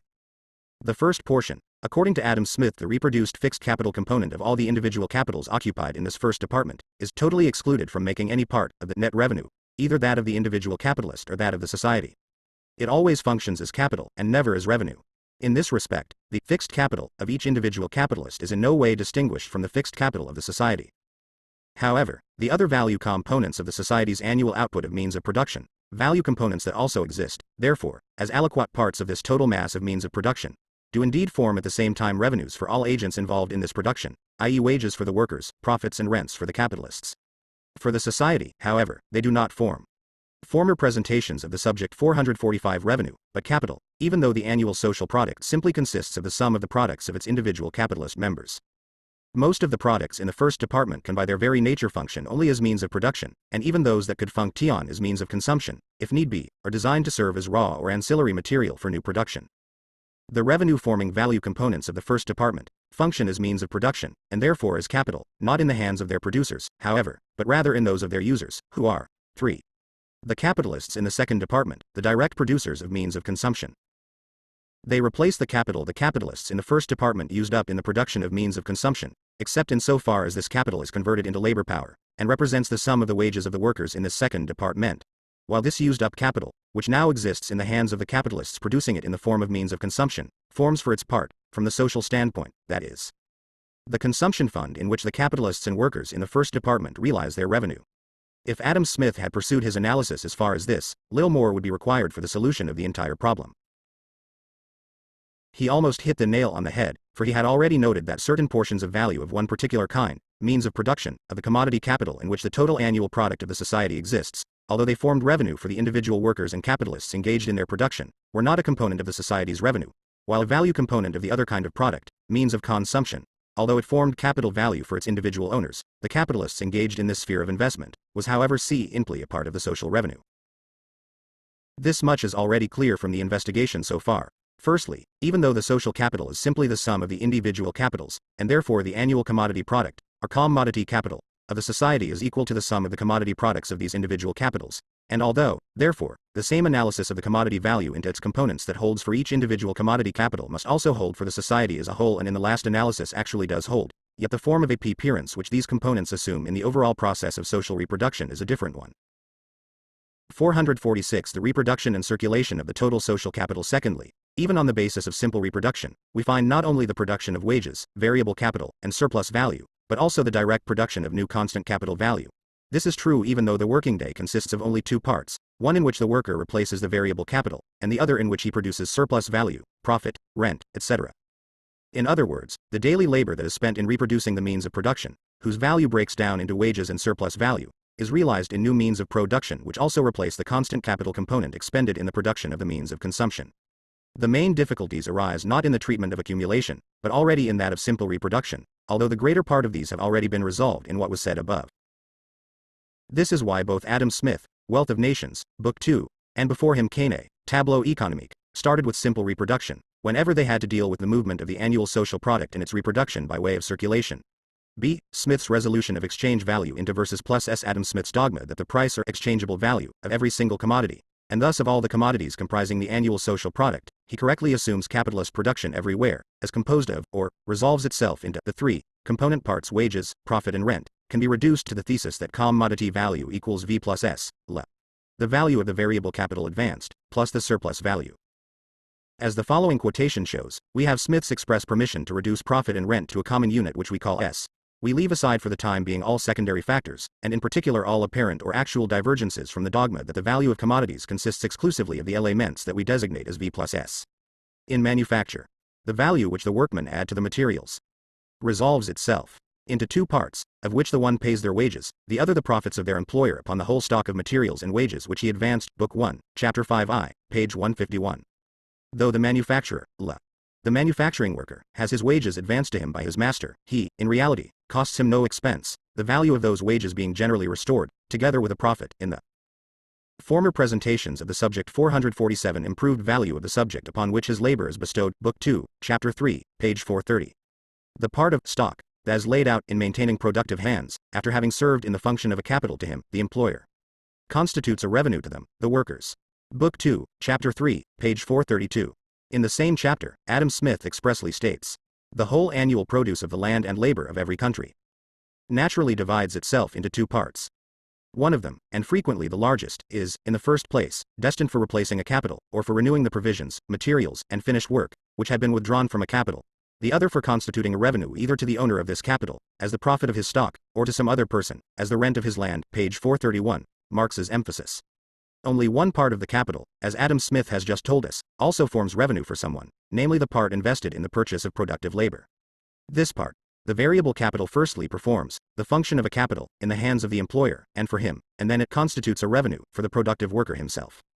The capitalist transforms one part of his capital value into labor power, and precisely in this way into variable capital. But as a result of this transformation, it is not only this part of the capital, but his entire capital, that functions as industrial capital. The worker, the seller of labor power, receives its value in the form of his wage. In his hands, labor power is simply a saleable commodity, the commodity from whose sale he lives, and which therefore forms the only source of his revenue. It is only in the hands of its buyer, the capitalist, that the labor power functions as variable capital, and in fact the capitalist only appears to advance the purchase price of the labor power, for its value has already been supplied to him by the worker. After Adam Smith has shown us that the value of the product in manufacture equals V plus S, where S is the profit of the capitalist, he tells us that in agriculture the workers, besides, the reproduction of a value equal to their own consumption, or to the variable capital which employs them, together with its owner's profits. Over and above the capital of the farmer and all its profits, they regularly occasion the reproduction of the rent of the landlord. Book 2, Chapter 5, page 463, Marx's emphases. The fact that the rent goes into the hands of the landlord is quite beside the point for the question we are dealing with here. Before at 448 the reproduction and circulation of the total social capital passes into his hands, it must first exist in the hands of the farmer, of the industrial capitalist. It must form a value component of L.E. product, before it becomes revenue for anyone. Thus for Smith, rent and profit are both only components of the surplus value that the productive worker constantly reproduces together with his own wages, with the value of the variable capital. Rent and profit are parts of the surplus value S, and in this way Smith resolves the price of all commodities into versus plus S. The dogma that the prices of all commodities, and T therefore the annual commodity product, can be resolved into wages plus profit plus rent of land, assumes the form, even in the intermittent esoteric part of Smith's work, that the value of any commodity, and thus of the society's annual commodity product, equals V plus S, the capital value laid out on labor power and constantly reproduced by the workers, plus the surplus value added by the workers through their labor. Smith's end result reveals to us at the same time the source of his one-sided analysis of the components into which commodity value is divisible. For more on this, see below. For the fact that these components also form the various sources of revenue for classes with different functions in production has nothing to do with the quantitative determination of each of these components and the limits of their total values. When Adam Smith says, wages, profit, and rent are the three original sources of all revenue as well as of all exchangeable value. All other revenue is ultimately derived from some one or other of these. Book 1, Chapter 6, page 155. All kinds of confusion are heaped together. 1. All members of society who do not figure directly in the reproduction process, whether as workers or not, can receive their share of the annual commodity product, their means of consumption, in the first instance only from the hands of those classes to whom this product firstly accrues, productive workers, industrial capitalists and landlords. To this extent, their revenues are, in a material sense, derived from wages, the wages of the productive workers, profit, and ground rent, and hence appear, in contrast to these original revenues, as derivative. On the other hand, however, the recipients of these derivative revenues, in the sense just given, draw them by way of their social functions as king, priest, professor, prostitute, mercenary, etc. Asterisk on Marx's frequent distinction between the esoteric and exoteric aspects of Adam Smith's theoretical work, see above, page 276, note. Former presentations of the subject 449, and they can therefore view these functions of theirs as the original source of their revenue. 2. And this is the high point of Smith's stupid blunder smiley face, after he has begun by correctly defining the value components of the commodity and the total value product embodied in them, and then by showing how these components form an equal number of different sources of revenue. 5. Thus after he has derived revenues from value, he proceeds in the reverse direction. And this remains the predominant idea in his work. And makes these revenues, instead of just component parts, into original sources of all exchangeable value, thereby throwing the doors wide open to vulgar economics. Cf. R. Roscher. Asterisk. C. The constant capital component. We shall now see how Adam Smith tries to conjure the constant part of capital out of commodity value. In the price of corn, for example, one part pays the rent of the landlord. Single quote. The origin of this component of value has as little to do with the circumstance that it is paid to the landlord and forms revenue for him in the form of rent, as the origin of the other value components has with the fact that they form sources of revenue as profit and wages. Another part pays the wages or maintenance of the laborers and laboring cattle, he adds, employed in producing it, and the third pays the profit of the farmer. These three parts seem, indeed, either immediately or ultimately to make up the whole price of corn. 6. This whole price, i.e. its quantitative determination, is absolutely independent of its distribution among three kinds of person. 5. I have reproduced this sentence literally, as it stands in the manuscript, even though it seems in its present context to contradict both what precedes it and what directly follows. This apparent contradiction is resolved below in subsection D, capital and revenue in Adam Smith. F.E. 6. We leave completely aside here the fact that our Adam was particularly unfortunate in his choice of example. The value of com can be resolved into wages, profit and rent only by depicting the feed consumed by the draft cattle as their wages, and the draft cattle as wage laborers, hence depicting the wage laborer in his turn as a draft animal. From Manuscript II. Asterisk. Wilhelm Roscher was a German vulgar economist and founder of the Historical School of Economics. The work to which Marx alludes here is Die Grundlagen der Nationalsozialökonomie, published in 1858.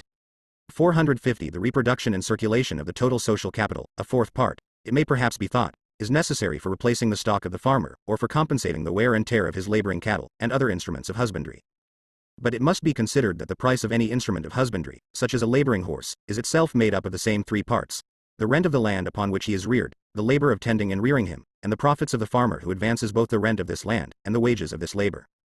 Though the price of the com, therefore, may pay the price as well as the maintenance of the horse, the whole price still resolves itself either immediately or ultimately into the same three parts of rent, labor, he means wages, and profit. Book 1, Chapter 6, page 153. This is literally all that Adam Smith has to say in support of his astonishing doctrine. His proof consists simply in the repetition of the same assertion. He concedes, by way of example, that the price of corn not only consists of V plus S, but also of the price of the means of production consumed in the production of corn, i.e. that it consists of a capital value that the farmer did not invest in labor power. Nevertheless, he says, the prices of all these means of production can themselves be decomposed, just like the price of corn itself, into verses plus S. Smith simply forgets to add, as well as into the price of the means of production used up in their own creation. He refers us from one branch of production to another, and from this again to a third. The statement that the entire price of commodities is either immediately, or ultimately, resolvable into verses plus S would only cease to be an empty subterfuge if Smith could demonstrate that the commodity products whose price is immediately resolved into C, the price of the means of production consumed, plus V plus S are finally compensated for by commodity products which entirely replace these consumed means of production, and which are for their part produced simply by the outlay of variable capital, i.e. capital laid out on labor power. The price of these latter commodities would then immediately be verses plus S. And in this way the price of the former, 2, C plus V plus S, where C stands for the component of constant capital, would be ultimately resolvable into verses plus S. Adam Smith himself did not believe he had given such a proof with his example of the Scotch pebble collectors, who according to him, 1. Do not supply any kind of surplus value, but simply produce their own wages. 2. Do not employ any means of production. Though in fact they do, in the form of baskets, sacks and other containers for carting off the pebbles. We have already seen above how Adam Smith refutes his own theory. Former presentations of the subject 451 without even becoming aware of its contradictions. The source of these, however, is to be sought precisely in his own scientific premises. The capital converted into labor produces a value greater than its own. How? Because, says Smith, the workers impart to the things on which they work, during the production process, a value that, besides the equivalent for their own purchase price, forms a surplus value accruing to their employers, profit and rent. This they do indeed, and they can do no other. What applies to the industrial labor of a single day, however, applies also to the labor set in motion by the entire capitalist class in the course of a whole year. The society's total annual value product, therefore, can be broken down only into verses plus S, into an equivalent with which the workers replace the capital value spent on their own purchase price, and the additional value that they have to provide for their employers over and above this. These two elements of the commodity value, however, also form sources of revenue for the different classes involved in the reproduction process. The first wages, the revenue of the workers. The second surplus value, of which the industrial capitalist keeps one part for himself in the form of profit, while another is deducted as rent, the revenue of the landlord. How can there be any other component of value, if the annual value product contains no other elements besides V plus S? Here we are concerned with simple reproduction.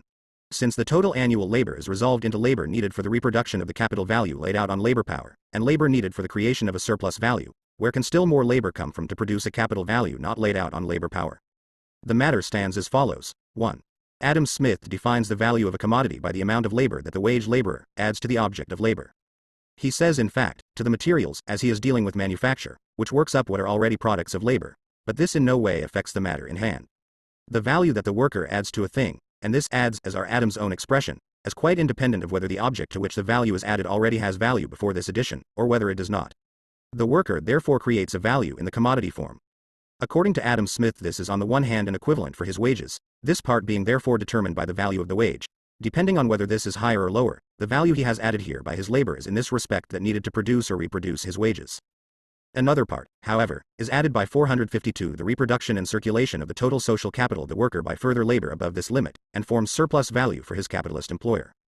Whether this surplus value remains entirely in the hands of the capitalist, or is partially taken off him by third parties, does not in the least affect either the qualitative determination of the surplus value added by the wage laborer, that it is all surplus value, or its quantitative determination, the amount. It is value just the same as any other value component of the product, simply distinguished by the fact that the worker has not received any equivalent for it, and does not receive one subsequently, for this value is instead appropriated by the capitalist without an equivalent. The overall value of the commodity is determined by the amount of labor that the worker has spent in its production.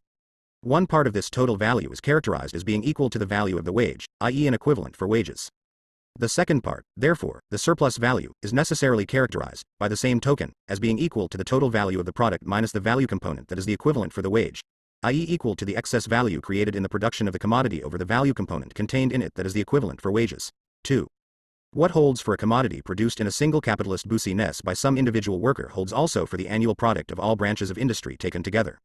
What applies to the day's labor of an individual productive worker applies also to the annual labor performed by the entire class of productive workers.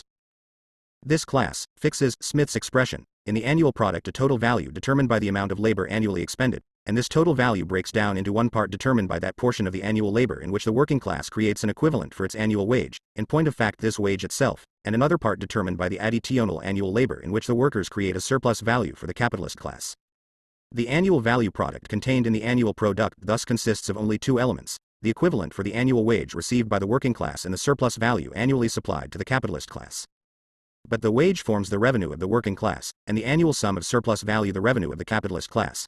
The two therefore represent, and this viewpoint is correct where it is a matter of depicting simple reproduction, the relative shares in the annual consumption fund, and are realized in it. There is therefore no room left for the constant capital value, for the reproduction of the capital functioning in the form of means of production.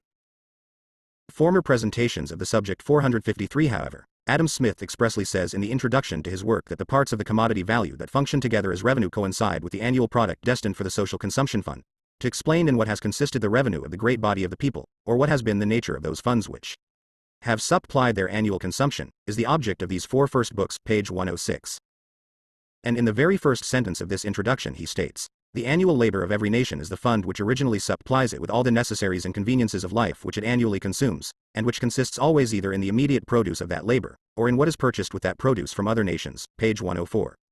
Smith's first error, then, is to equate the value of the annual product with the annual value product. The latter is simply the product of the current year's labor. The former includes, on top of this, all those elements of value that were used in the production of this annual product, but which were produced in the previous year and partly in still earlier years, means of production whose value only reappears, and which, as far as their value is concerned, have been neither produced nor reproduced by the labor spent during the current year. This confusion enables Adam Smith to juggle away the constant component in the value of the annual product. The confusion is itself based on a further error in his fundamental conception. He does not distinguish the twofold character of labor itself, labor that creates value, by the expenditure of labor power, and labor that creates objects of use values, as concrete useful labor. The total sum of commodities annually produced, the total annual product, is the product of the useful labor operating in the current year. It is only by the social application of labor in an intricate system of varieties of useful labor that all these commodities have come into being. It is only in this way that the value of the means of production used up in their production is retained in their total value, and reappears in a new natural form. The total annual product is thus the result of the useful labor expended during the year, but only one part of the value of this product has been created during the year. This part is the annual value product, which represents the amount of labor actually performed during the year itself. When, therefore, Smith says in the passage just quoted, 454 the reproduction and circulation of the total social capital, the annual labor of every nation is the fund which originally supplies it with all the necessaries and conveniences of life which it annually consumes, etc. He one-sidedly adopts the standpoint of useful labor. It is this, to be sure, that has brought all these means of subsistence into their consumable form. He forgets here, however, that this would have been impossible without the collaboration of means of labor and objects of labor handed down from years, and that the annual labor, therefore, inasmuch as it forms value, has in no way created the entire value of the products prepared by it, that the value produced is smaller than the value of the product. If we cannot reproach Adam Smith for going no further in this analysis than his successors, even if an approach to the correct conception was already available with the physiocrats, we can say that he flew increasingly into confusion, and the principal reason for this was that his esoteric conception of commodity value was constantly being thwarted by the exoteric ideas which on the whole prevail in his work, even though his scientific instinct did permit the esoteric standpoint to reappear from time to time. Capital and revenue in Adam Smith, that component of a commodity's value, and therefore also of the annual products, which simply forms an equivalent for the wage is equal to the capital advanced by the capitalist in wages, to the variable component of the total capital he advances. The capitalist receives back this component of the capital value advanced in the form of a newly produced value component of the commodities supplied by the wage laborers. Whether the variable capital is advanced in the sense that the capitalist pays in money the share accruing to the worker of a product which is not yet ready for sale, or which, although finished, has not yet been sold by the capitalist, whether he pays the worker with money that he has already received from the sale of the commodity that the worker supplied, or whether he has anticipated this money by credit in all of these cases, the capitalist spends variable capital which accrues to the workers as money, and he possesses in return the equivalent of this capital value in that portion of his commodity's value with which the worker newly produces the share in the total value of these that accrues to him, with which, in other words, he has produced the value at of his own wages. Instead of giving him this former presentations of the subject 455 portion of value in the natural form of his own product, the capitalist pays him the same in money. For the capitalist, therefore, the variable component of the capital value he has advanced now exists in the commodity form, while the worker has received in the form of money the equivalent for the labor power he has sold. Thus, while the part of the capital advanced by the capitalist that has been transformed into variable capital by the purchase of labor power functions is active labor power within the production process itself, and is newly produced, i.e. reproduced, by the expenditure of this power as new value in the commodity form, i.e. reproduction, the new production of the capital value originally advanced. The worker spends the value or price of the labor power he has sold on means of subsistence, on the means to reproduce his labor power. A sum of money equal to the variable capital forms his income, in other words his revenue, which he receives only so long as he can sell his labor power to the capitalist. The wage laborer's commodity, his own labor power, functions as a commodity only insofar as it is incorporated into the capitalist's capital, and functions as capital. On the other hand, the capital spent as money capital on the purchase of labor power functions as revenue in the hands of the seller of labor power, the wage laborer. Different processes of circulation and production are intertwined here, and Adam Smith does not distinguish between them. Firstly, acts belonging to the circulation process. The worker sells his commodity, labor power, to the capitalist. The money with which the capitalist buys it is for him money invested for the purpose of valorization, i.e. money capital. It is not spent, but merely advanced. This is the real sense of the advance. The physiocrats advance, quite independently of where the capitalist acquires the money itself. What is advanced, for the capitalist, is every value that he pays for the purpose of the production process, whether this is done in advance or after the event. It is advanced to the production process itself. All that happens here is what happens in any sale of commodities. The seller hands over a use value, in this case labor power, and receives the value of it in money, realizes its price. The buyer hands over his money and receives in return the commodity itself, in this case labor power.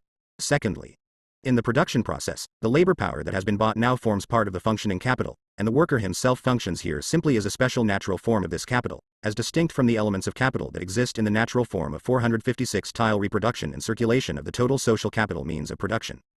During the process, the worker adds value to the means of production that he transforms into a product by spending his labor power to the value of this labor power, leaving aside surplus value. In this way, he reproduces for the capitalist, in the commodity form, the part of the former's capital advanced to him in wages, are due to be advanced, produces for him an equivalent for this capital. He produces for the capitalist, in other words, the capital that the capitalist can advance, afresh in the purchase of labor power. Thirdly, with the sale of the commodity, therefore, a part of its sale price replaces for the capitalist the variable capital that he advanced, and therefore enables him to buy labor power afresh, just as it enables the worker to sell it again. With all commodity purchases and sales, inasmuch as these transactions are simply considered by themselves, it is completely immaterial what happens in the hands of the seller to the money received for his commodity, and what happens in the hands of the buyer to the item of use that he purchased. It is also completely immaterial, therefore, insofar as it is simply the circulation process that is under consideration, that the labor power bought by the capitalist reproduces capital value for him, while the money paid as the purchase price of this labor power forms revenue for the worker. The value of the worker's item of trade, his labor power, is affected neither by the fact that this forms revenue for him, nor by the fact that the use of his commodity by the buyer reproduces capital value for the buyer. Because the value of labor power, i.e. the adequate sale price of this commodity, is determined by the amount of labor needed to reproduce it, and this amount of labor is itself determined by that needed to produce the means of subsistence that the worker needs, i.e. the amount of labor needed to maintain his life, the wage becomes the revenue from which the worker has to live. Adam Smith is completely wrong to say, page 432, that the part of capital employed, in maintaining productive hands, after having served in the function of a capital to him, the capitalist, constitutes a revenue for them, the workers. The money with which the capitalist pays for the labor power that he buys serves in the function of a capital to him, inasmuch as he thereby incorporates labor power with the material components of his capital and hence for the first time puts his capital in a position in which it can function as productive capital. The difference is that labor power is a commodity in the hands of the worker and not former presentations of the subject 457 capital, and it constitutes a revenue for him insofar as he cc1l1 regularly repeat its sale, it functions as capital after the sale, in the hands of the capitalist, during the production process itself.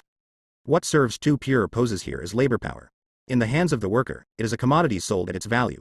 In the hands of the capitalist who has bought it, it is a power producing both value and use value. The money, however, that the worker receives from the capitalist, he receives only after he has given him the use of his labor power, after this has already been realized in the value of the product of labor. The capitalist has this value in his hand before he pays for it. So it is not the money that functions twice, first as money form of the variable capital, then as wages.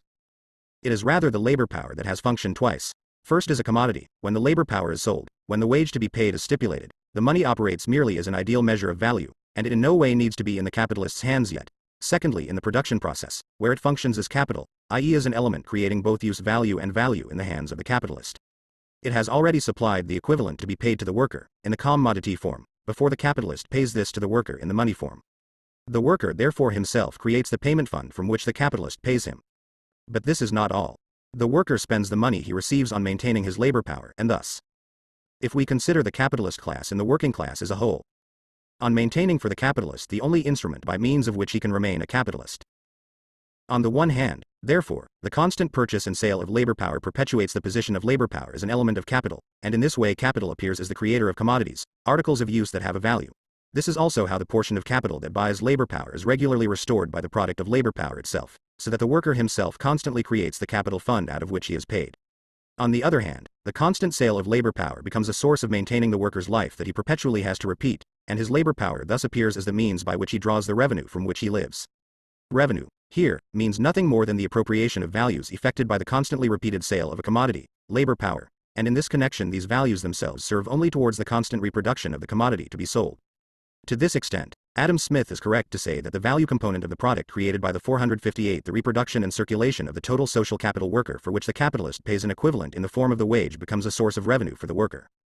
But this affects the nature and the size of this portion of commodity value just as little as the value of the means of production is affected by the fact that they function as capital values, or the nature and length of a straight line by the fact that it functions as the base of a triangle or the axis of an ellipse.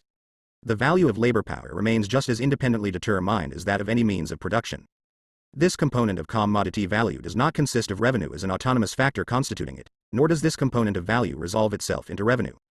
This new value constantly reproduced by the worker forms a source of revenue for him, but it does not follow from this, inversely, that his revenue forms a component of the new value he has produced. What determines the volume of his revenue is the share in the new value he creates that is paid to him, and not the other way round. If this portion of the new value forms revenue for him, this simply shows what becomes of it, how it is used, and has as little to do with its formation as with the formation of any other value. If my income is 10 shillings per week, then the circumstances of this weekly income affect neither the nature of the 10 shillings value nor its magnitude. Just as with any other commodity, so in the case of labor power, too, its value is determined by the amount of labor needed to reproduce it. The fact that this amount of labor is determined by the value of the means of subsistence needed by the worker, and is thus the labor needed for the reproduction of these means of subsistence, is a characteristic of this particular commodity, labor power. But it is no more peculiar to it than the fact that the value of draft cattle is determined by the means of subsistence needed for their maintenance, and thus by the amount of human labor needed to produce the latter, is peculiar to these draft cattle. The category of revenue is the root cause of Smith's whole trouble. For him, the different types of revenue form the component parts of the commodity value annually produced, newly created, whereas in actual fact it is the other way round. It is the two parts into which this commodity value is divided for the capitalist, the equivalent for the variable capital that he advanced in the money form for the purchase of labor, and the other portion of value that belongs to him although it has cost him nothing, the surplus value, that forms sources of revenue. The equivalent of the variable capital is advanced once again in labor power, and to this extent forms a revenue for the worker in the form of former presentations of the subject 459 his wage, the other part, the surplus value. Since it does not have to replace for the capitalist any of the capital advanced, can be spent by him on means of consumption, both necessities and luxuries, can be consumed as revenue, instead of forming capital of any kind. The precondition for this revenue is the commodity value itself, and its components are distinguished for the capitalist only to the extent that they form either an equivalent for, or a surplus over, the variable capital that he has advanced. Both of these